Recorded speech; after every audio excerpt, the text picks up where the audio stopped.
मुने नमः। ओम श्री गुरुभ्यो नमः। ओम मातृशक्तये नमः। ओम असतो मा सद्गमय तमसो मा ज्योतिर्गमय मृत्योर्मामृतंगमय। ओम शांति शांति शांति। रविवार ये सत्संग की दूसरी कक्षा है, 3 बजे से 4 बजे तक।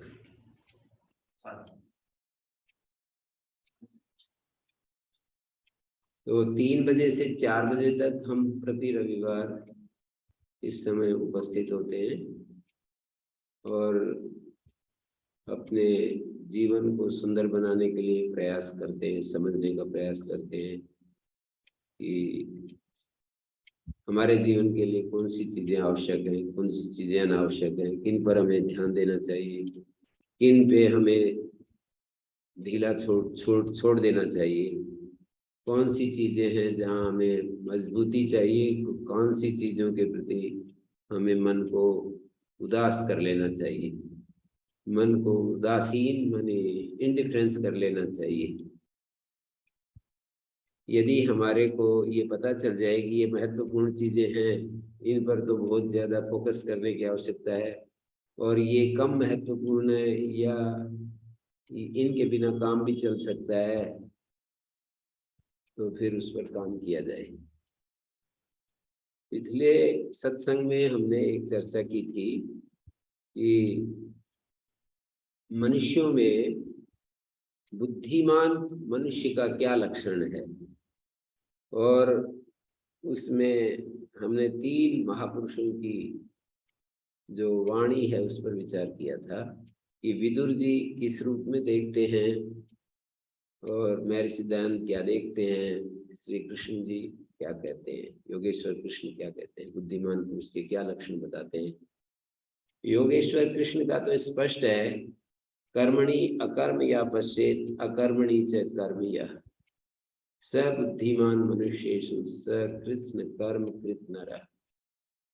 उन्होंने कर्म को पकड़ करके बुद्धिमत्ता को परिभाषित किया कि हम जो कर्म करते हैं उन कर्मों में एक भीतर एक शांत चेतना बनी रहती है, कर्मणि अकर्म।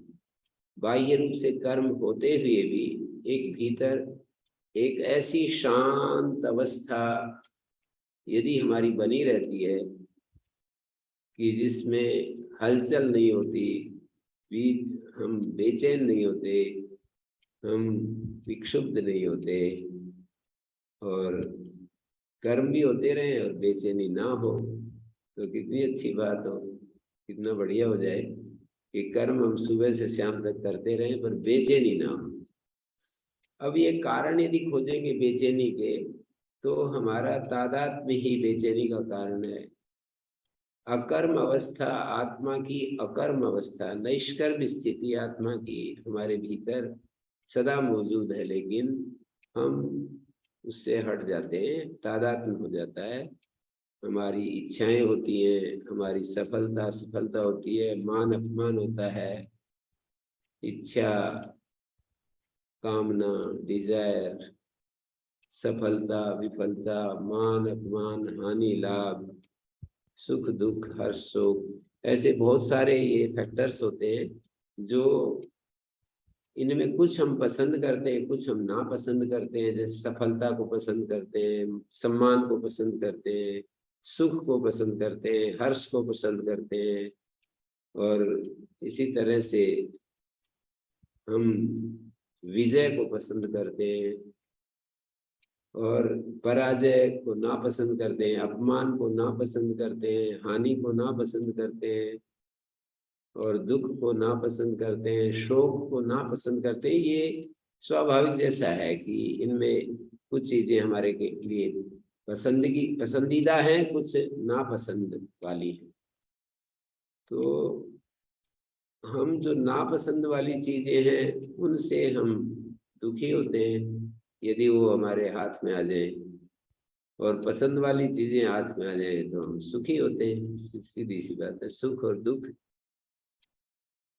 तो उस अवस्था में कैसे हम बच सकते हैं, इस सुखी होने से और दुखी होने से कैसे बच सकते हैं? तो उसका उत्तर भगवान ने यही दिया कि कर्मणि अकर्म या पश्चेत, कर्म में जो अकर्म को देखता है,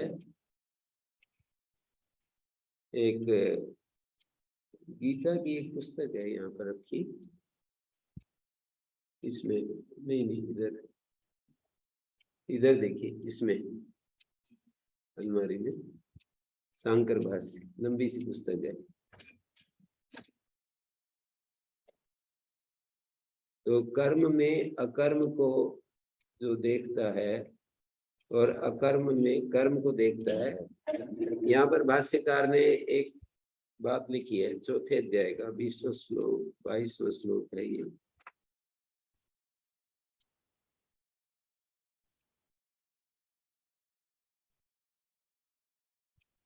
हम्म, 18वां श्लोक हो सकता है, कर्मणि 18वां श्लोक है। इससे पहले इन्होंने कहा किम कर्म किम अकर्म इति कवयो व्यत्र मोहिता तत्ते कर्म प्रवक्ष्यामि यत् ज्ञात्वा मोक्ष से शुभात्। क्या कर्म है क्या अकर्म है, इसमें ज्ञानी लोग भी मोहग्रस्त हो जाते हैं। मैं तुम्हें वो कर्म बताऊंगा जिसको जान करके तुम अशुभ से मुक्त हो जाओगे, ऐसे प्रतिज्ञा की भगवान ने। मोह को प्राप्त हो जाते हैं कर्म कर्म के विषय में मेधावी लोग भी। मैं तो तुम्हें वो ते तुभ्यम अहम कर्म अकर्म च प्रवक्ष्यामि तत्ते कर्म प्रवक्ष्यामि। कर्म और अकर्म, ये कर्म उपलक्षण है कर्म का भी। मैं तुम्हें कर्म और अकर्म दोनों को बताऊंगा, जिससे जिसे जानकर मोक्ष से अशुभात, अशुभ से मुक्त हो जाओगे। मोक्ष से अशुभात, अशुभ से तुम मुक्त हो जाओगे। तो यहाँ पर आगे कहते हैं कर्मणो भी बोधव्यम बोधव्यम च विकर्मणा अकर्मणस्य बोधव्यम गहना कर्मणो गति। कर्म अकर्म और विकर्म इन तीनों को जानना चाहिए। कर्म की गति जो है वो गहन है, मानी कर्म की गहन गति है, ये भी उपलक्षण है। कर्म की गहन गति है का मतलब अकर्म की गहन गति है और विकर्म की गहन गति है। समझना बड़ा मुश्किल है कर्म को, अकर्म को और विकर्म को। ऐसे यहाँ पर कहा उपलक्षण का मतलब होता है एक प्रकार से एक चीज का नाम ले देते हैं, उस तरह की दूसरी चीज भी गृहीत कर ली जाती है। जैसे हम यूं कहें कि ये जो दही रखा है, हम किसी को निर्देश दें भाई ये दही रखा है, कभी देखना कव्वे खराब कर दें या कव्वे खा जाए, कब्बों से इस दही को बचाना है, ऐसा यदि कोई कह दे तो उसका मतलब ये नहीं होता है कि कव्वे का ही नाम दिया जा रहा है और बिल्ली कुत्ता या कोई और दूसरा पक्षी आए तो उसको कुछ नहीं कहना, ऐसा मतलब नहीं होता है। वो कहने वाले का भी तात्पर्य सीधा सा यही समझ लिया जाता है कि भाई ये कव्वे का तो नाम ही ले रहा है, ये नहीं कि बिल्ली आए कुत्ता आए तो उसको कुछ नहीं बोलना। तो इस भाषा को बोलते हैं उपलक्षण के रूप में कुत्ते का नाम कव्वे का नाम ले दिया। काके प्योद अधिरक्षताम, काक जो शब्द है उपलक्षण के तौर पर नाम ले दिया है। अब जैसे कोई कहे पहले जमाने में मैं देखता था कि भाई उसका घर कहाँ है, तो बोले वो है जो दिख रहा है कौवा बैठा।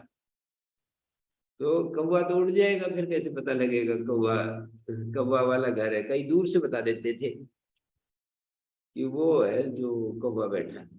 तो वो कौवा तो उपलक्षण है, उसके पास कोई और शाखा, कोई ऊंची चोटी, कोई और उसको वो पकड़ लेता था। कौवा तो नाम लिया लेकिन उस कौवे को तो छोड़ दिया, पर वो कोई शाखा, कोई टहनी, कोई झंडा, कोई कुछ, कोई ऐसा ऐसी पहचान जो गायब ना हो, उसकी दृष्टि से ओझल ना हो, उसको पकड़ करके और उसके घर पहुंच जाता था। तो इस तरह से एक का नाम ले लेते हैं, दूसरी तीसरी चीज जो होती है साथ ही उसके ग्रुप में वो भी ले ली जाती है। जैसे यहाँ पर किंग कर्म किम अकर्म इति कवयोप्यत्र मोहिता। कर्म और अकर्म में ज्ञानी लोग भी मोह को प्राप्त हो जाते हैं। तत्ते कर्म प्रवक्ष्यामि, मैं तुम्हारे को वो कर्म बताऊंगा जिससे कि अशुभ से मुक्त हो जाओगे। कर्म का मतलब अकर्म भी यहाँ पर सम्मिलित हो रहा है। तुम्हें वो कर्म बताऊंगा, तुम्हें वो अकर्म बताऊंगा जिसको जान करके तुम अशुभ से मुक्त हो जाओगे। फिर इसके बाद ये बात आई कि ये तुम्हें नहीं मान लेना चाहिए। न चेत् एतत् त्वया मंतव्यम कर्म नाम देहादि चेष्टा अकर्म तद अक्रिया तूष्णीम। अकर्म का मतलब है कि चुप रहना, और कर्म का मतलब है देह आदि की चेष्टा।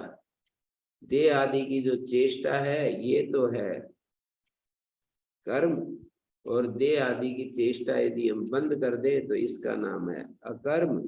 ऐसा मत समझ लेना, क्योंकि हमें कर्म और अकर्म इन सबको बहुत ही गहराई से समझना पड़ता है। कर्मणो भी बोधव्यम, बोधव्यम से विकर्मणा, अकर्मणस्य बोधव्यम। कर्म, विकर्म और अकर्म इन तीनों को समझना पड़ेगा।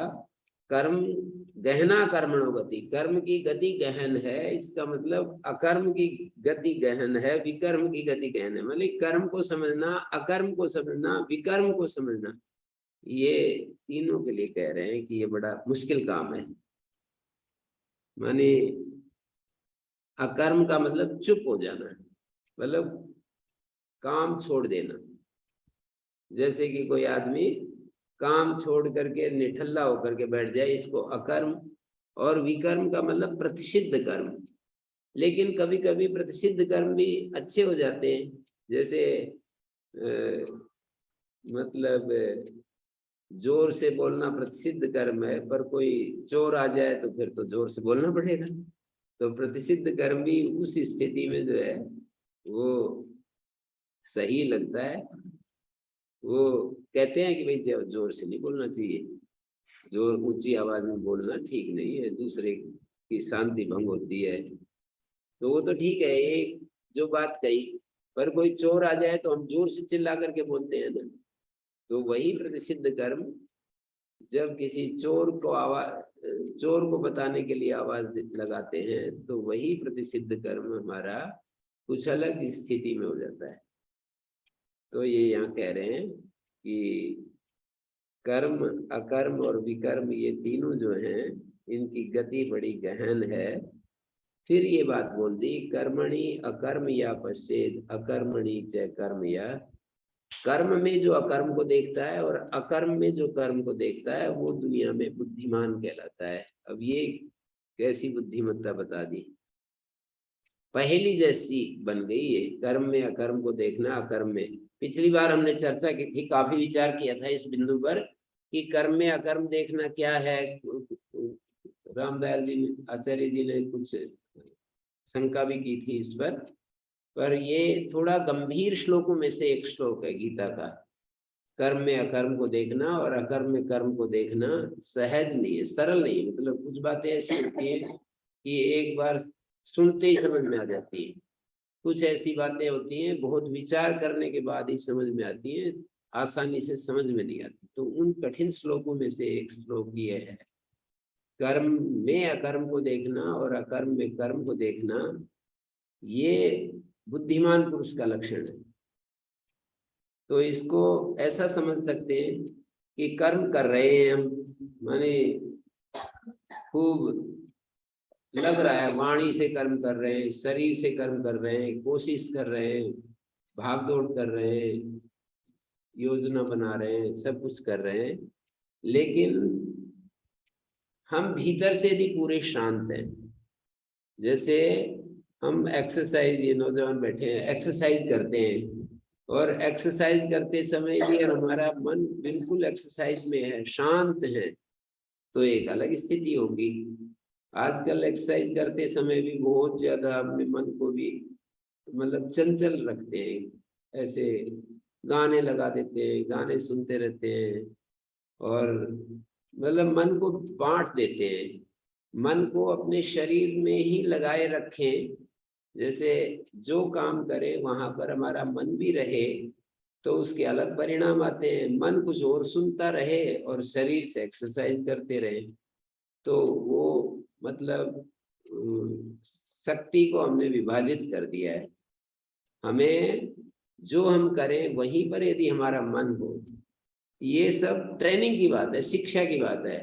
अभी मैं भी ऐसे करता रहा हूँ। मैं गुरुकुल में गया तो मतलब शीर्षासन कर रहा था, करता था, काफी दिन तक करता रहा और काफी लंबे लंबे समय तक शीर्षासन करता था। कभी कभी तो एक एक घंटा शीर्षासन करता रहा और उसमें अब अष्टाध्यायी पाठ करता रहता। बाद में पता चला कि ये ठीक नहीं होता है इस तरह से। मतलब एक काम के साथ जो दूसरा काम हम करते हैं वो हमारे को अच्छा नहीं होता है, हमारे मन की एकाग्रता के लिए अच्छा नहीं होता है। मतलब 2 3 4 अध्याय अष्टाध्यायी के शीर्षासन करते करते पाठ करता रहता है। यदि हम व्यायाम करते हुए, योगासन करते हुए अपने मन को भी सहज रखें कि इससे मैं अपने मन को, अपने तन को स्वस्थ कर रहा हूँ, तो उसके अलग परिणाम आएंगे। तो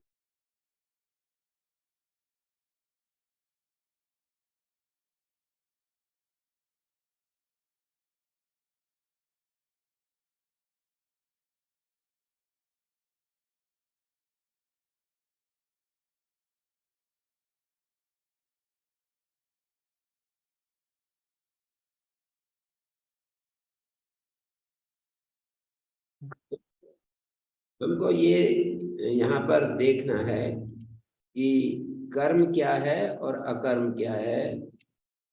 अकर्म का मतलब कर्म का अभाव। कर्म करते हुए भी एक स्थिति होती है कि हम कर्म नहीं कर रहे हैं कुछ भी, और ना करते हुए भी ऐसा होता है कि भाई हम करते चले जा रहे हैं, करते हुए चले जा रहे हैं। मतलब वैसे तो बाह्य रूप से दिख रहा है कि हम कुछ नहीं कर रहे, पर हम कर रहे होते हैं। हमारा मन सक्रिय है, हम ऐसे ही उल्टी पुल्टी चीजें सोच रहे हैं, या हम अपने आप को इस भाव के साथ लगाया हुआ है कि मतलब मैं कर्म नहीं कर रहा हूँ। कभी कभी ये जो साधक लोग हैं वो कर्म को बंधन का हेतु बना देते हैं, और वो साधकों को ये बात कह देते हैं कि भाई कर्म जो है बांध देता है आदमी को। तो फिर इस उपदेश को सुन करके दूसरे लोग कर्म को ही छोड़ देते हैं। तो कर्म को छोड़ने पर भी वो कर्म कर रहे होते हैं, ये बात दिखाई कम लोगों को देती है। ये समझाना चाह रहे हैं कि कर्म तो छोड़ दिया उसने ये सोच करके कि कर्म अच्छी चीज नहीं है जीवन की अंतिम चीज को पाने के लिए। मतलब भ्रांत नहीं होना चाहिए। बहुत सारे लोग, आप कर्मशील लोग यहाँ पर बैठे हैं, तो ऐसा आप सोचेंगे कि भाई कर्म की निंदा कर रहे हैं तो फिर तो करेंगे क्या फिर। ये कर्म को छोड़ना ये अंतिम अवस्था में, छोड़ते भी नहीं है वो, मतलब संकल्प को छोड़ते हैं। करने वाला ये कि मैं कर्म कर रहा हूं इस अभिमान को छोड़ता है। अंततः जाकर के तो अभिमान छूटता है, कर्म तो कभी भी नहीं छूटते। महापुरुष भी कोई पुस्तक लिख रहा है, कोई उपदेश कर रहा है, कोई दूसरों को समझा रहा है, समझ रहा है, तो कुछ न कुछ करते ही रहते हैं। ऐसी स्थिति आना किसी के जीवन में मुश्किल है कि वो कुछ भी ना करे और यूं कह दे। वो भी ये समझाना चाहते हैं, कैसे कोई आकर के उसको पूछने लगे कि जी ये क्या मतलब है, कोई समस्या लेकर आया, या कोई व्यक्ति कोई मंत्र, कोई श्लोक, कोई किसी बात की चर्चा लेकर के हमारे सामने उपस्थित हुआ और उसने पूछा कि जी इसका क्या मायने हैं। फिर हमने कहा कि जी और किसी से पूछो, मैं तो आजकल कुछ मैं नहीं बता रहा हूँ, मैं कुछ नहीं बताऊंगा। तो कहते हैं ये जो बोल रहा है ना कि मैं कुछ नहीं बताऊंगा, तो वो तो कर्म कर ही रहा है। उसने अपने संकल्प में ये बिठा रखा है कि मैं कर्म नहीं करूंगा, या मैं कर्म नहीं बताऊं, मैं आपको सलाह नहीं दूंगा, मैं कुछ आपको उपदेश नहीं दूंगा। ये न देने वाला और देने वाला कर्ता के अधीन होते हैं दोनों ही। मैं इस काम को करूंगा तो ये भी कर्ता के अधीन, न दूंगा ये भी कर्ता के अधीन। तो कर्म में अकर्म को देखना माने भीतर शांत रहना, और अकर्म में कर्म को देखने का मतलब है बाहर से तो शांत और अंदर से क्रियाएं चल रही है। मोटी भाषा तो ये है, समझने जो आने की चीज है।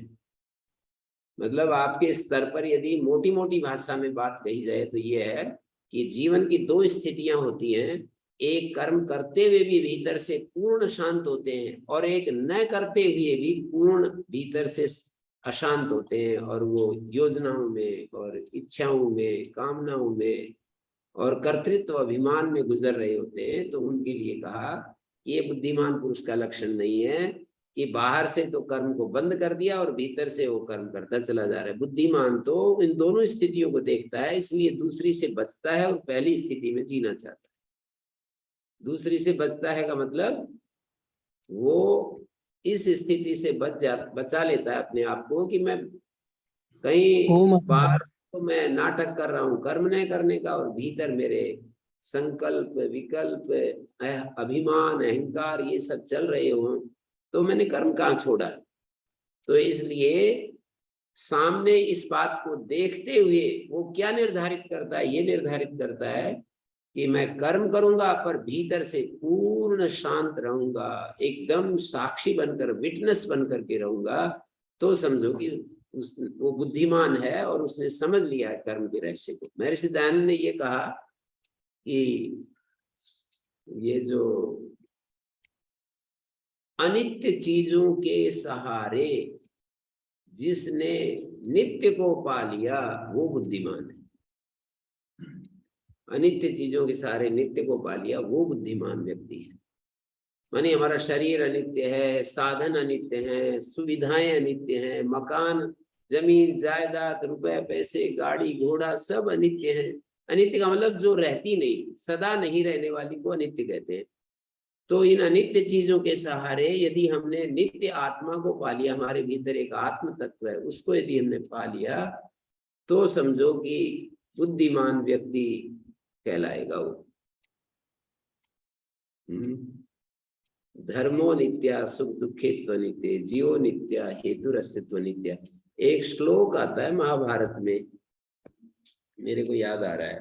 पूरे महाभारत का उपदेश करने के बाद वेद व्यास जी जो थे महाभारत के रचयिता, वो बोले देखो 4 कारणों से आदमी धर्म को छोड़ देता है, पर हमेशा सावधान रहना चाहिए। न जातु कामान, न भयान, न लोभात, धर्मम त्यजे जीवितस्यापि हेतु, धर्मो नित्या सुख दुखे त्वनित्ये, जीवो नित्या हेतुरस्य त्वनित्य। ऐसे उन्होंने आखिरी में ये बात कही है, उपदेश दिया है लोगों को, संसार को उपदेश दिया है, सुनने वालों को उपदेश दिया है कि मैंने ये भारत संहिता, महाभारत को संहिता कहते हैं, महाभारत संहिता, भारत संहिता नाम है उसका, इसकी रचना की है ये बताने के लिए कि मनुष्य को कभी भी किसी कामना को लेकर धर्म को नहीं छोड़ना, किसी इच्छा विशेष के कारण से धर्म को नहीं छोड़ना। न जातु कामान, किसी कामना को सामने रख करके कि मेरी ये इच्छा पूर्ति हो जाएगी, मैं थोड़ा सा इधर उधर कर दूंगा, तो कहते हैं धर्म को नहीं छोड़ना चाहिए। छोड़ देते हैं ना हम, ये लाभ होगा भाई, थोड़ा सा झूठ बोलने से ये हो जाएगा, थोड़ा सा झूठ बोलने से इतना बड़ा फायदा हो जाएगा, ऐसा हम सोचते हैं ना व्यवहार में। तो वो तो ये कह रहे हैं कि न जातु कामान, न भयान, न लोभात, कामना से भी धर्म को नहीं छोड़ना चाहिए। कामना के बाद उन्होंने कहा न जातु कामान, न भयान, न लोभात, भय के कारण से भी नहीं छोड़ना चाहिए। न जातु कामान, न भयान, न लोभात, भय के कारण से भी नहीं छोड़ना चाहिए। किसी भय तो सामने रखते हैं हम और मतलब डर जाते हैं और फिर धर्म को छोड़ देते हैं। कई प्रकार के भय होते हैं। भय जो है कोई एक प्रकार का नहीं कि कोई हमें मारेगा, कोई धमकी दे देता है कि तू सच बोलेगा तो कोर्ट में गवाही सच देगा तो मैं देखूंगा फिर बाद में तेरे को, तो ये तो एक प्रकार का भय है। कभी कभी बहुत सारी चीजें आती हैं अब ये नाराज हो जाएगा यदि मैं सही बोलूंगा, तो अगला नाराज हो जाएगा, अगला मेरे बारे में गलत मतलब एक विचार बना लेगा। वो तो मैं सदा सदा के लिए इससे कट जाऊंगा। ऐसे बहुत सारी बातें हैं मनुष्य। मेरी नौकरी छूट जाएगी, मेरी नौकरी नहीं लगेगी, यदि मैंने सही से बता दिया तो जो है ना मेरी नौकरी छूट जाएगी, नौकरी नहीं लगेगी। तो ऐसे बहुत सारे कारण हैं, पर इन्होंने तो ऐसे कह दिया कि भाई देखो, भय के कारण भी धर्म को नहीं छोड़ना चाहिए। न जात कामा न भया न लोभ, लोभ के कारण भी आदमी मतलब किसी लालच के कारण से भी आदमी धर्म से हट करके और अधर्म को अपना लेता है। और जीवन का हेतु तो आखिरी है, आदमी को जीवन का जो हेतु है उसके कारण से भी आदमी धर्म को छोड़ता है। 4 कारण बताए, पर कह रहे हैं धर्मो नित्या सुख दुख है। अरे भाई, धर्म तो नित्य चीज है। ये सारी चीजें जिनके लिए तुम धर्म को छोड़ रहे हो वो तो आज है कल नहीं है, आज मेरे पास है कल दूसरे के पास है, वो स्थायी नहीं है। तो उनको जाने दो, उनको छोड़ दो। धर्म नित्य चीज के लिए अधर्म क्यों कर रहे हो? नित्य चीज के लिए धर्म को क्यों त्याग कर रहे हो? धर्मो नित्य सुख दुखित्व नित्य। सुख दुख तो आने जाने वाले हैं, कभी हैं कभी नहीं है। तो ऐसा समझ करके हमेशा अडिग रहना चाहिए। जीवो नित्या हेतु रस्यत्व नित्या। जीव जो है वो नित्य पदार्थ है। माने नित्य का मतलब यह है कि सदा से है वो तो, पर जीवत्व का जो हेतु अज्ञान है, हेतु रस्यत्व नित्या, जीवत्व का जो हेतु अज्ञान है, वो अज्ञान तो जीव एक चेतन पदार्थ को जीव कहते हैं, पर जीव संसारी बन जाता है जब अज्ञान के साथ उसका संपर्क होता है। मतलब उल्टे पुल्टी समझ के साथ संपर्क होता है तो वो शुद्ध तत्व भी संसारी हो जाता है। संसारी का मतलब सुख दुख का भोगी हो जाता है। सुख भोग और दुख भोग यही उसके हिस्से में आते हैं। तो जीवो नित्या हेतु रस्यत्व नित्या, इसका जो हेतु है, जीवत्व का जो हेतु है वो क्या है? जीवत्व का हेतु होता है अज्ञान। अज्ञान के कारण से हम संसारी रूप में, हम आत्मा होते हुए भी हम संसारी बन जाते हैं, शुद्ध होते हुए भी अशुद्ध हो जाते हैं। तो इन सब बातों को देखते हुए ये हमें देखना चाहिए कि हम कहाँ खड़े हैं और किस दिशा में जा रहे हैं। महाभारत की का प्रसंग मैंने आपके सामने रखा। इसमें किसी का कुछ प्रश्न है तो मेरे ख्याल में आप चर्चा कर सकते हैं, कुछ और आगे बात बढ़ा सकते हैं हम लोग। ओम आचार्य जी। 1 घंटा हम चर्चा करेंगे 4 बजे तक, उसके आगे नहीं बढ़ेंगे। उसके बाद हम यहाँ जो लोग बैठे हुए हैं इनको प्रसाद बांट देंगे। पिछली बार की तरह थोड़ा प्रश्नोत्तर को डिले नहीं करेंगे, बीच में ही पूछ लेता हूँ। 1 घंटा चर्चा हुआ करेगी। तो इसमें किसी को पूछना है? हाँ मैत्रेय जी बोलिए। पूछना नहीं अच्छा जी, मेरा प्रश्न है, कोई दूसरा पूछ रहे हैं। अच्छा, दूसरा कोई पूछ रहा है, बोलिए। ओम शास्त्री जी पूछिए। हाँ आचार्य जी, मेरा थोड़ा सा कर्म के ऊपर है जी कि जी। जैसे हम चलते जा रहे हैं और वहां पर अष्टाध्यायी का पाठ कर रहे हैं, तो इसमें कर्म किसको माने? चलने को माने या अष्टाध्यायी के पाठ को कर्म माने? वो तो ठीक है, व्यायाम का यदि वो कर्म तो वो है जिस उद्देश्य से हमने, यदि हमने घूमते घूमते अष्टाध्यायी का पाठ ही करना है तो ठीक है, अष्टाध्यायी पाठ उद्देश्य हो गया। मैं तो घूम तो वैसे रहा हूँ, नींद ना आए, या मैं जो है नींद से बचने के लिए या टहलते टहलते मुझे अच्छा लगता है पाठ करना, मंत्रों का पाठ करना, गीता श्लोकों का उच्चारण करना, पाठ करना। मेरे को कई लोगों को मैंने देखा है कि टहलते टहलते अष्टाध्यायी का पाठ कर रहे हैं, गीता उच्चारण कर रहे हैं, गीता के पाठ करते जा रहे हैं। वो एक अलग चीज हो जाती है। तो वो तो मतलब उसने उद्देश्य क्या बनाया इसके ऊपर डिपेंड करता है। टहलना यदि उद्देश्य बनाया तो फिर तो टहलता ही रहना चाहिए, टहलना ही कर्म है। और यदि अष्टाध्यायी पाठ करना उद्देश्य बनाया तो अष्टाध्यायी का पाठ ही कर्म है। हमारी संकल्प में जो बात आ रही है कि मैं इस काम को इस समय ये काम करना चाह रहा हूँ, तो बस वही मेरे हिसाब से कर्म वही है जो जिसके लिए हमने संकल्प किया, जिसको हमने उद्देश्य बनाया। होगा सर जी।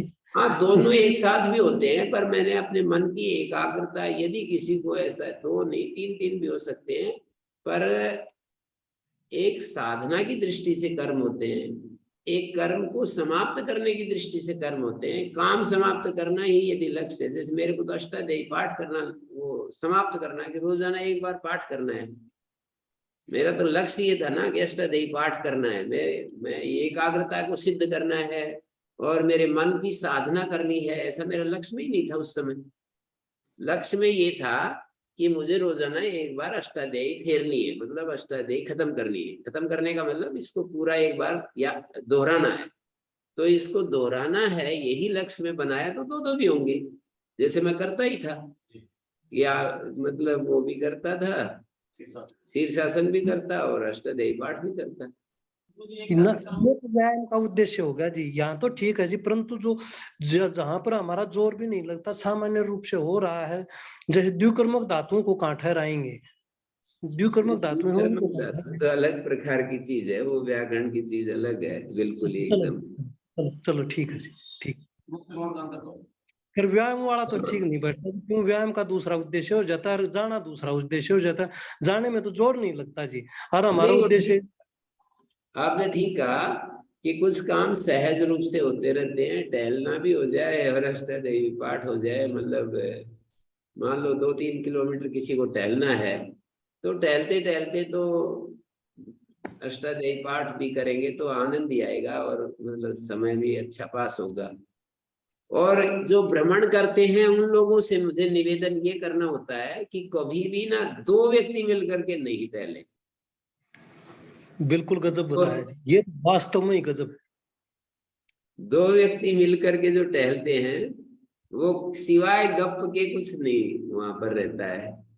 मतलब व्यर्थ की बातें करते रहते हैं और टहलते रहते हैं बस।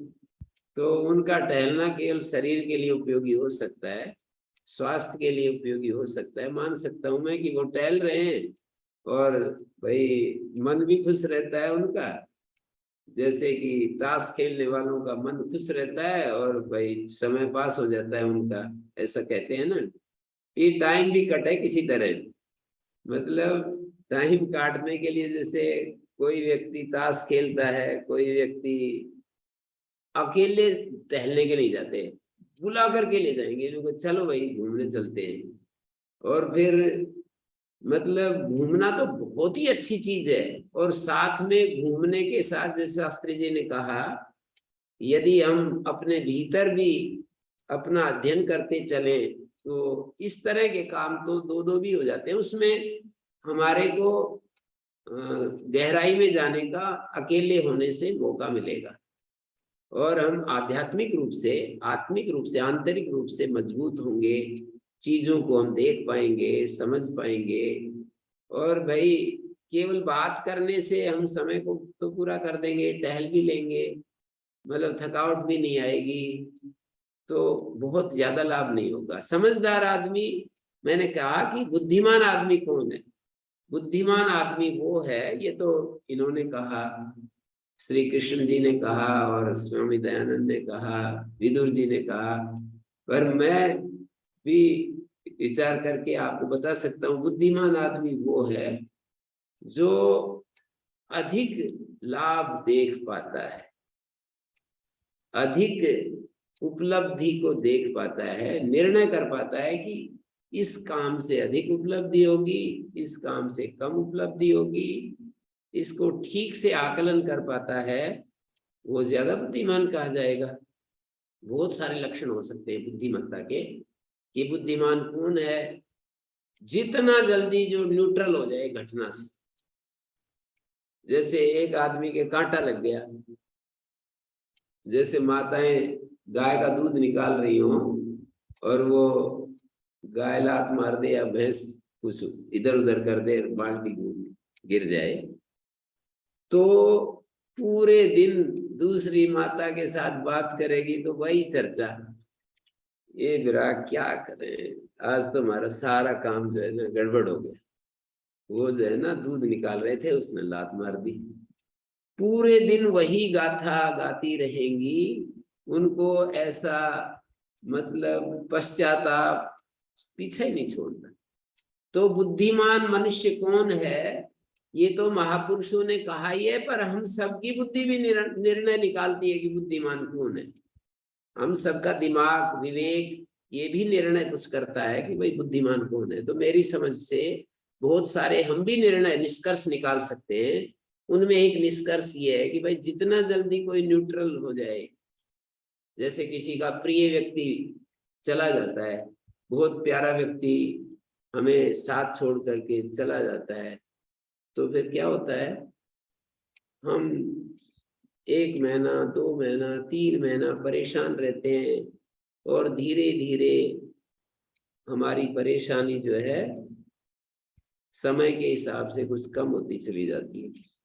और बोल देते हैं time is a good healer, समय जो है सबका इलाज कर देता है, उस समस्या को भी हमें मतलब नॉर्मल बना देता है।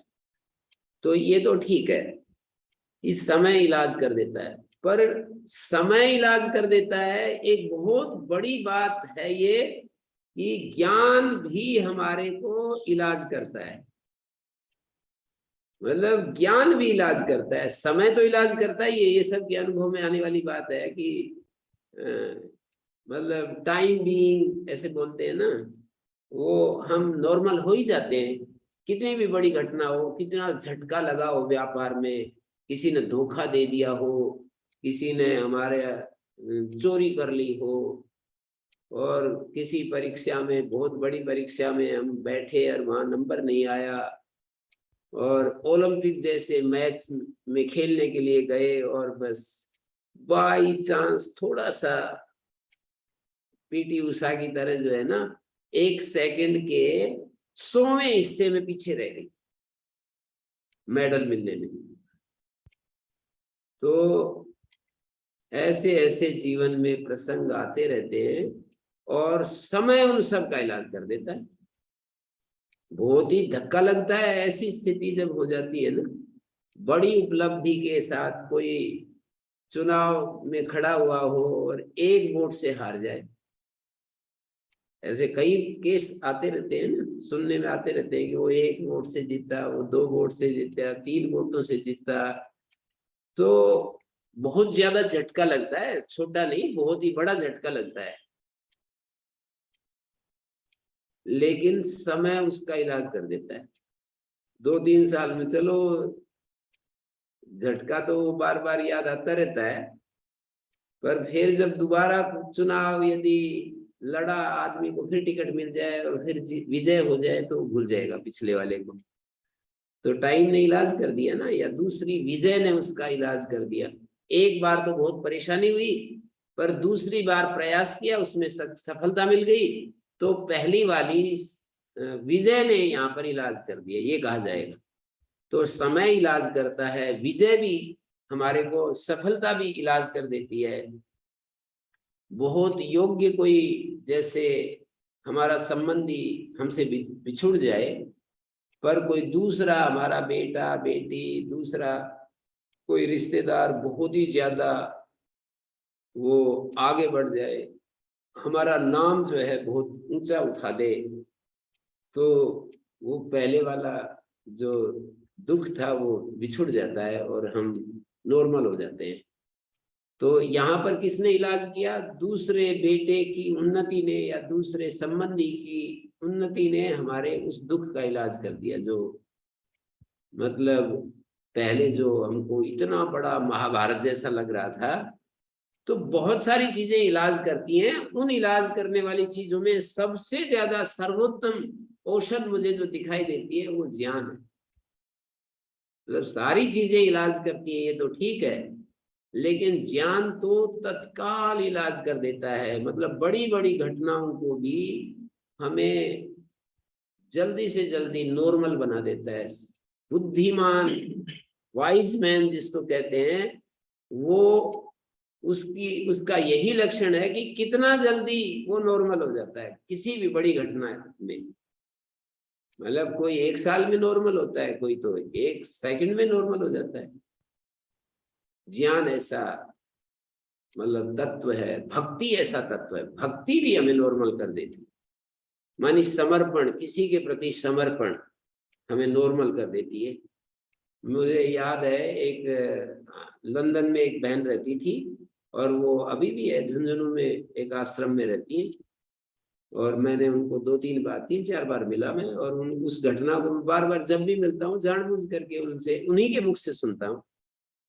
तो वो बोली कि मैं भारत आई थी, लंदन में रहती थी, और मेरे एक बेटी एक बेटा था। बेटा 19 साल का था, और वो मैं जब भारत में आई तो पांडिचेरी आश्रम में आई हुई थी। तो मुझे दूरभाष मिला कि आप जल्दी आ जाओ, बेटा बीमार है। तो मैं तुरंत वो टिकट ली और मैं वापस हो ली। तो मैं घर पर गई तो मैंने देखा कि गाड़ी गाड़ी खड़ी है चारों तरफ। तो मैंने समझा कि कुछ न कुछ हो गया है। तो मेरे को जैसे ही आभास हुआ कि कुछ न कुछ हो गया है, तो मैंने एक मंदिर बना रखा था अपने घर में। मैं सीधी मंदिर में गई और प्रार्थना की मैंने कि मेरे को वो नरसिंह भगत की कोई प्रार्थना सुना रही थी कि नरसिंह भगत ने जो प्रार्थना की वही मैंने की कि मैं, आप मेरे को मत छोड़ो, और कुछ भी चला जाए मेरा, मुझे कोई दिक्कत नहीं है, बस आप मेरे को संभाले रहो। ऐसा कुछ वो प्रार्थना तो मैं भूल गया। मैंने लिखा भी था कि कौन सी प्रार्थना आपने की, वो पर मैं भूल गया। तो उन्होंने कहा कि मैं बस प्रार्थना की, नरसिंह भगत की कोई प्रसिद्ध प्रार्थना है ना, जब उनका कुछ हुआ हो गया था, गड़बड़ हो गई थी, जब उनका खून क्या बिछुड़ गया था, मर गया था कोई, क्या हो गया था, तो वो जो है उन्होंने कुछ भगवान से प्रार्थना की, और वही प्रार्थना मैंने की।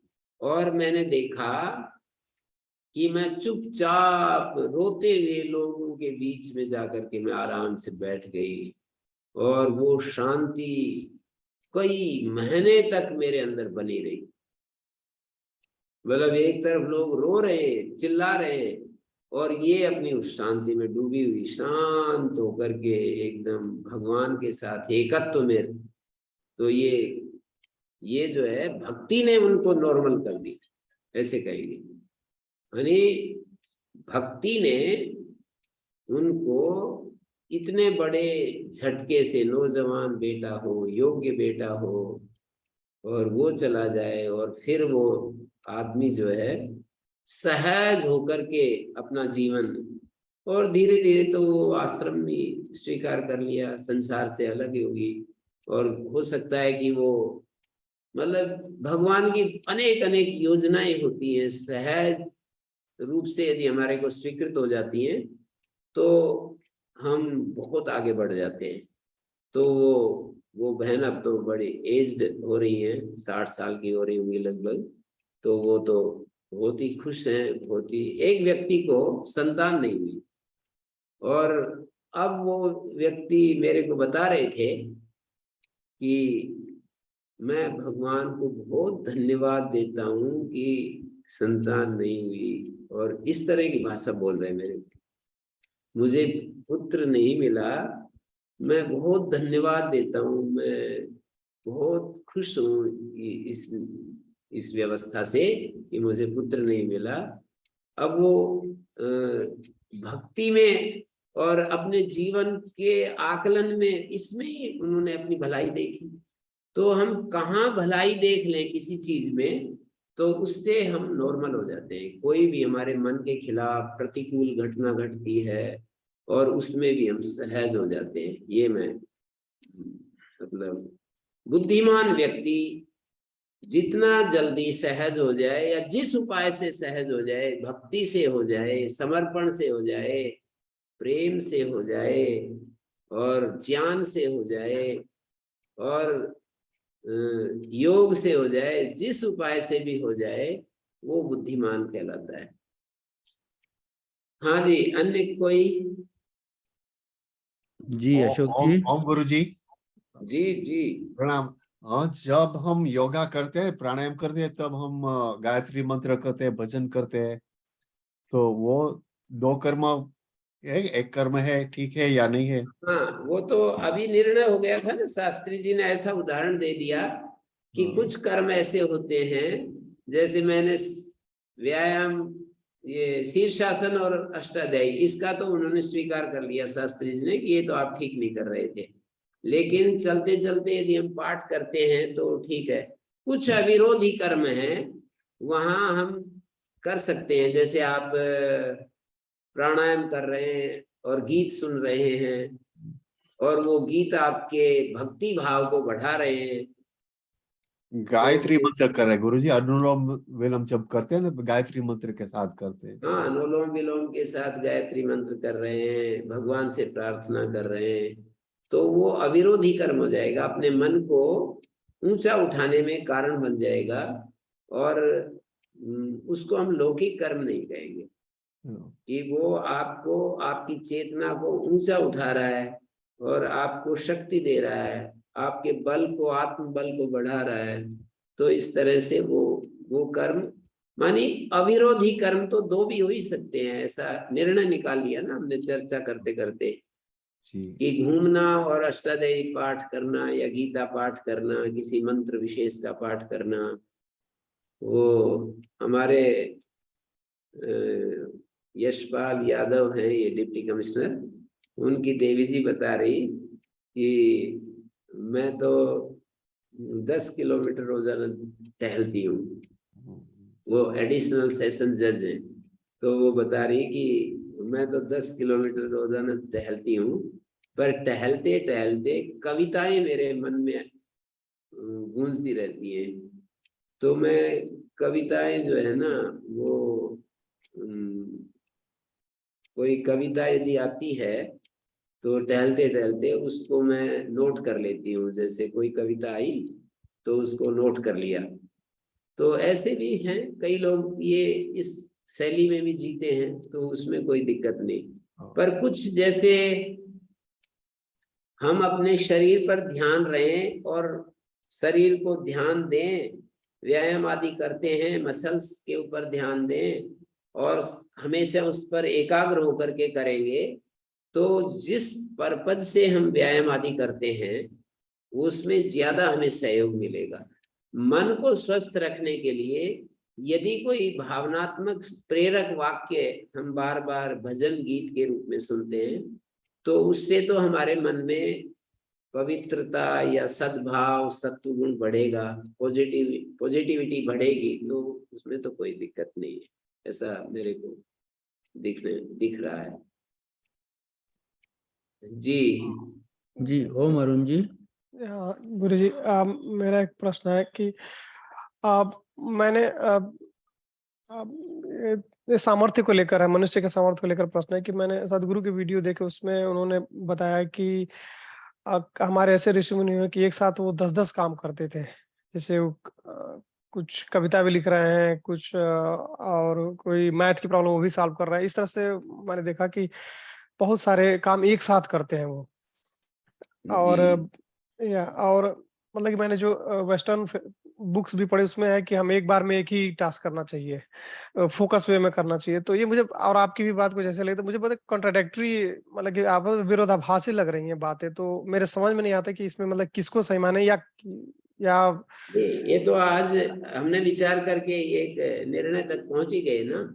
कुछ बातें होती हैं जो मन को हमें शक्ति देने के लिए, जो गीत भजन होते हैं, कीर्तन होते हैं, मन को शक्ति देने के लिए हम उन मन भजनों को सुनते हैं, कीर्तन हम सुनते हैं, मन को शुद्ध करने के लिए, मन को प्रेरित करने के लिए। और जैसे कि साथ में हम मान लीजिए एक्सरसाइज भी कर रहे हैं, पर ऐसे गीत जिनसे कि हमारे मन में भक्ति आती है, तो चलो मन की अपार शक्ति है और उसके कारण से मन भी शुद्ध रहे। हमारा मुख्य फोकस तो अपने शरीर के ऊपर है व्यायाम करते समय, लेकिन साथ में क्योंकि मन में क्षमताएं ज्यादा होती हैं, वो एक साथ तो नहीं होता है, मन तो एक बार में एक ही काम करता है, लेकिन वो ट्रांसफर होता रहता है। एक बार किसी भजन को सुन रहा है, मतलब एक क्षण के भी जैसे मैंने उदाहरण दिया पीटी उषा का कि एक क्षण का 100वें हिस्से में वो मेडल से चूक गई विश्व ओलंपिक में। एक सेकंड का जो 100वां हिस्सा होता है उतना वो पीछे रह गई। ऐसे तो मशीनों से ये बात पता चली, ऐसे तो पता ही नहीं चलेगा कि ये कौन आगे कौन पीछे। ये कहेंगे कि ये तो बिल्कुल बराबर थे। तो मतलब ये है कि हमारे मन की सामर्थ्य तो उस मशीन से भी ज्यादा है। जो मशीन हमारे एक सेकंड के 100 हिस्से बना रही है, उससे भी ज्यादा मन की सामर्थ्य। एक बार मन गीत पर जुड़ जाता है, दूसरी बार मन हमारा शरीर के मसल्स के ऊपर जुड़ जाता है, तीसरी बार किसी और विचार को कर लेता है। तो फिर भी सामान्य रूप से मन को यदि हम एकाग्र करना चाहते हैं, हमारा यदि उद्देश्य ये है कि हम मन को एकाग्र करना चाहते हैं, तो उसके लिए ऐसे अभ्यास करने होते हैं कि भाई पूरा मन को हम किसी एक विषय पर ही फोकस करेंगे तो उसमें ज्यादा सुविधा होगी। सामान्य रूप से तो आज हमने देखा ना, कुछ अविरोधी कर्म होते हैं, कुछ परस्पर हम विरोधी कर्म होते हैं। तो विरोधी कर्मों को तो हम नहीं कर पाएंगे, पर अविरोधी कर्म तो एक टाइम में 2-3 भी हो जाते हैं, क्योंकि मन की शक्ति अपार है, मन की सामर्थ्य बहुत ज्यादा है। उस सामर्थ्य के चलते ऐसा हो सकता है। जी जी। ओम गुरुजी, आपने कहा था धर्म को छोड़ता है चार कारणों से। शायद मैंने मिस किए, 2 कारणों तो देखा था, इच्छा के। मैंने ये कहा, न जातु कामान न भयान न लोभात धर्मम त्यजे जीवितस्यापि हेतु। किसी कामना डिजायर को लेकर के हमें धर्म का त्याग नहीं करना चाहिए। धर्म का मतलब क्या है? धर्म का मतलब धैर्य, धर्म का मतलब सहनशीलता, धर्म का मतलब ईमानदारी, धर्म का मतलब सहयोग, धर्म का मतलब संयम, सदाचार, धर्म का मतलब सद्गुण, वर्च्यू, धर्म का मतलब है अक्रोध। ये सारी चीजें धर्म के अंतर्गत आती हैं। धृति, क्षमा, तमोस्तेयम, शौचम, इंद्रिय निग्रह, धीर विद्या, सत्यम, अक्रोधो, दशकम धर्म लक्षणम। धर्म का मतलब आप पुरुषों की वाणी, धर्म का मतलब हमारे अंतरात्मा की आवाज, जो हमारे भीतर प्रेरणा उठती है, उसको धर्म कहते हैं। तो ये धर्म के एक प्रतीकात्मक धर्म होता है, एक आचरणात्मक धर्म होता है। 2 तरह से हम धर्म को देखते हैं ना, जैसे मंदिर में जाना और कोई एक विशेष ड्रेस धारण करना, तो ये सब प्रतीकात्मक हैं, धर्म के सिंबॉलिक रूप हैं। पर जो आचरणात्मक धर्म होता है कि हमारे आचरण में क्या क्या कुछ आ रहा है, हम जिन चीजों को सुनते हैं उनको हम कितना अपने जीवन में महसूस कर पा रहे हैं, उन चीजों को हम अपने जीवन में कैसे धारण कर पा रहे हैं, ये एक धर्म का रूप होता है। आचरण में कितनी आ रही है चीजें, क्योंकि हम बड़ी बड़ी चीजें सुनते हैं, जैसे कि युधिष्ठिर का उदाहरण मिलता है कि उसने कहा कि क्रोध मत करो, पाठ याद हो गया? तो बोले मेरे को तो अभी याद नहीं हुआ।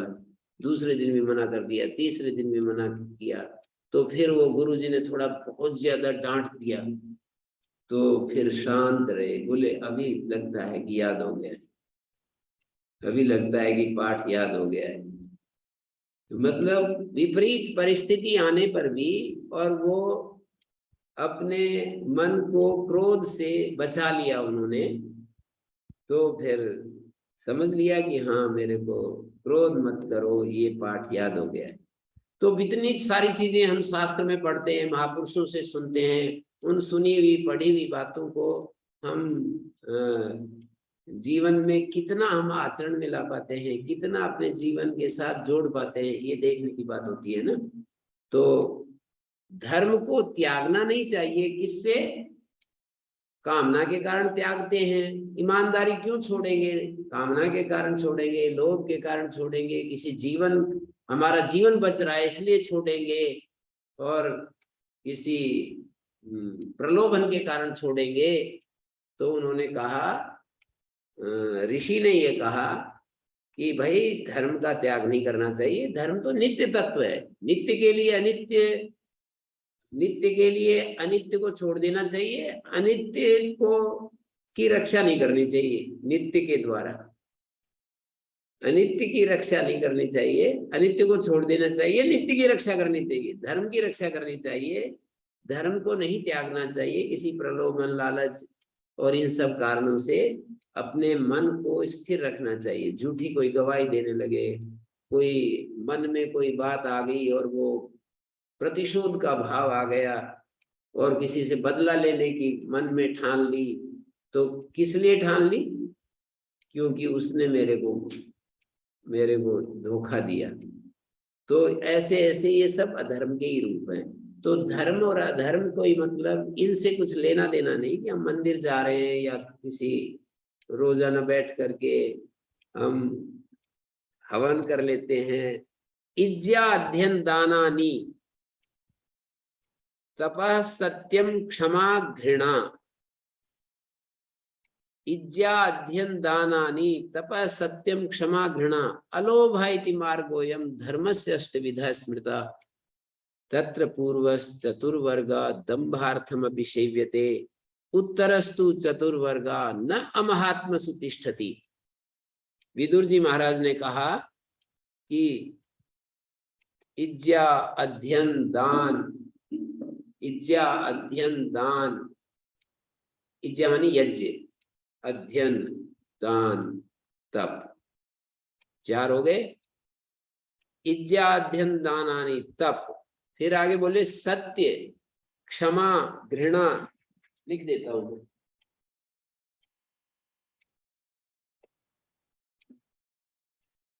इज्जा अध्ययन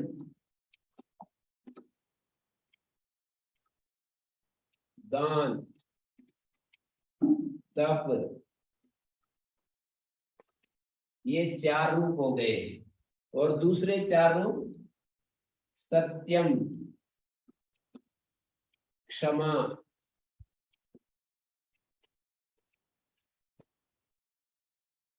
तपा सत्यम क्षमा घृणा। घृणा का मतलब ये शब्द जो है ना प्राचीन साहित्य में कुछ अलग अर्थ में, दया के अर्थ में बोला जाता है, करुणा दया। घृणा का मतलब वो लोक में आजकल जो बोला जाता है वो एक अलग अर्थ में है, पर दया के अर्थ में क्षमा घृणा अलोभ।